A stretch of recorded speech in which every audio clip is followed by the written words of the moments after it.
غازی منی block میں خوش آمدید۔ صبح کا آغاز نماز تہجد سے ہوا، ذکر و اذکار، تسبیحات اور دعا کے بعد قرآن پاک کی تلاوت کی، سویرے سویرے ورزش کی، ناشتہ اپنے دوست مفتی عبد المنعم فائز کے ساتھ کیا۔ ناشتے کے بعد لیپ ٹاپ لے کے گھر کے چمن میں بیٹھ کر پروگرام کی تیاری کی، ہفتہ وار پروگرام تجزیہ ریکارڈ کروایا۔ پروگرام کے بعد مفتی عبد المنعم فائز صاحب بھی ہمارے گھریلو باغیچے میں کھلے ہوئے رنگ برنگے پھولوں سے لطف اندوز ہوتے رہے، فوٹو شوٹ بھی کروایا۔ دفتر آ کر روٹین کے تمام امور نمٹائے، زیر تصنیف کتاب کے چند صفحات لکھے، مختلف کتابوں کا مطالعہ کیا۔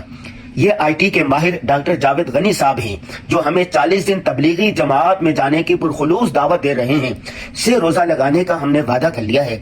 ڈاکٹر صاحب آپ کی محبتوں کا بہت شکریہ۔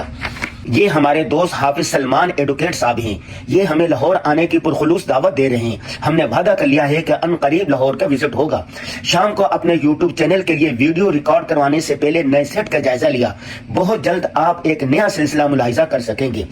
ہماری عادت ہے کہ اخبارات ہمیشہ دفتر کی طرف پیدل جاتے ہوئے راستے میں ہی پڑھتے ہیں۔ آج ہمارے ہونہار شاگرد رانا ریحان نے یہ ویڈیو بنا لی اور سوشل میڈیا پر اس کیپشن کے ساتھ وائرل کر دی کہ ذوق مطالعہ کسی خلوت کا محتاج نہیں۔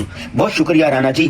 آج کی ضروری بات یہ ہے کہ تبلیغی جماعت اور اسلامی مراکز کے ساتھ جڑے رہیں، اس کے بے شمار دینی اور دنیاوی فوائد ہیں۔ اللہ حافظ۔